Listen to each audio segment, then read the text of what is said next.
vorige week woensdag was het geloof ik. Maurice, hebben we voor de eerste keer morgen gezien. Onze juist. nieuwe topkok van restaurant Raadskeller in Aken. Even voor de duidelijkheid. Even dat, een Gelijnse jong in een Akens restaurant. Ja. Nou ja, wie zat er ook weer in één?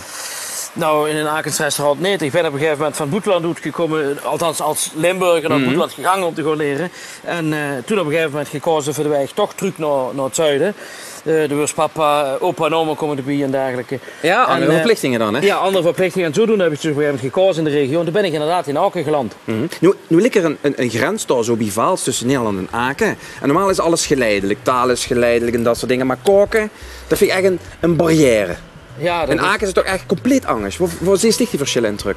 Nou, het is in zoverre anders. Kijk, de lui hebben allemaal even veel honger. Ja? En een portemonnee hebben ze ook allemaal. Die hebben ze ook allemaal even vol. Ja, dat hebben ze ook allemaal even vol of even lijk wie me dat wilt noemen.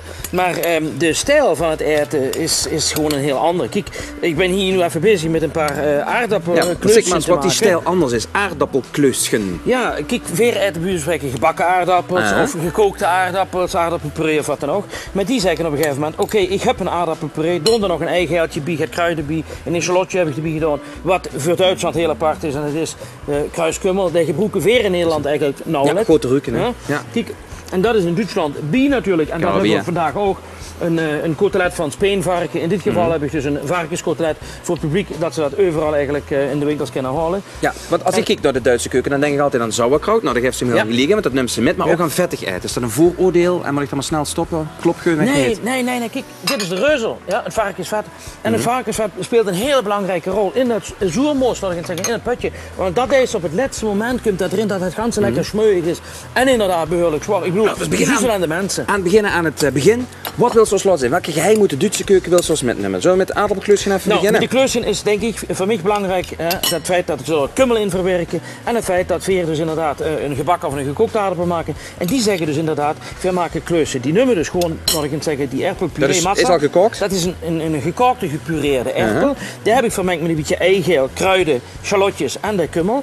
En die gaat in dat waterbadje. En hoe lang kookt ze hem dan? Dat wordt hij gekookt, gepocheerd. En op een gegeven moment komt hij van de lijn naar boven en dan weten we, oké, hij heeft in het binnenste hartje van een klus, het is een temperatuur bereikt. En dan is hij gebonden, dan is hij gaar. Maar hoe lang duurt dat ongeveer? Dat zijn ongeveer een minuutje of 6, 7. Oké, Ja? dat zijn de bekende aardappelklusjes. Dat zijn de klusjes. Ja, het vlees. Je geeft het natuurlijk, sorry dat ik natuurlijk, het in duizenden varianten. Het geeft de kartoffelklussen, het geeft de serviettenklussen. Dan wordt deze massa gerold in een doek, dan gepocheerd, daarna gesneden en dan gebraaien. En dan weer komt de reuzel weer ter sprake. Dan wordt dat meestal in een varkensvet gebraaien. Ja. Datzelfde kunnen die ook maken die ook van broodsoorten. En zodoende wordt dan dat brood eigenlijk gebakken. Die serviettenkneuzen. Ja. Wat typisch voor Duitsland is, dat is inderdaad dat feit vet. Dat laten we dus helemaal eraan, dat stuk suspect te bieden. Je die snijdt niks weg eigenlijk in Duitsland, hè? Dat hoort erbij. Nauwelijks, dat hoort erbij. Ja, het wordt eigenlijk alles gegeten. Maar dat is bij ons niet veel per se anders. Nou, en vandaag... De sauerkraut, hè? Dat is natuurlijk...